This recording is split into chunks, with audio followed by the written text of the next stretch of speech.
मतदानानंतर सोलापूर लोकसभा मतदारसंघातून प्रणितीताई की रामभाऊ याबद्दल कमालीची चर्चा जोरात सुरू आहे। पाहूया एक विशेष वृत्तांत। सोलापूर आणि माढा लोकसभा मतदारसंघाकडे राज्याचं लक्ष लागून राहिलंय। सोलापुरात तर 2 आमदारात हाय व्होल्टेज लढत पाहायला मिळाली। मतदानाची टक्केवारी समोर आल्यानं आता प्रणिती शिंदे की राम सातपुते असं गणित मांडलं जातंय। मागील 2 निवडणुकात भाजपनं इथून मोठं मताधिक्य घेत विजय मिळवला होता। यंदा भाजप विरुद्ध काँग्रेस असा सरळ सामना इथं झाला। अर्थात कोणत्याही मतविभागणीची शक्यता नाही।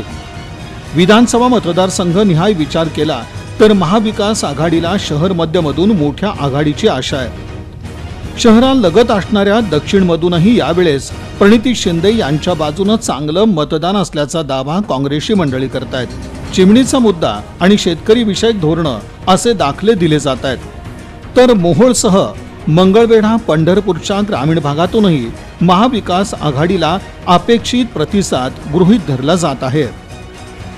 इकडे भाजपाची आकडेमोड देखील तयार आहे। शहर उत्तरमधून राम सातपुते मोठी आघाडी घेतील असा विश्वास व्यक्त होतोय। तर अक्कलकोट इथूनही भाजपा लीडवर असेल असा तर्क लावला जातोय।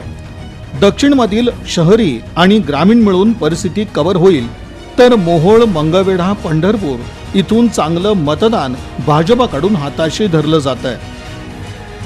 आता ही आकडेवारी अथवा दावा काहीही असला तरी इथली लढत तुल्यबळ ठरताना दिसते। विजयाचं मार्जिन हे अतिशय कमी असणार असं एकूणच गणित सांगतंय।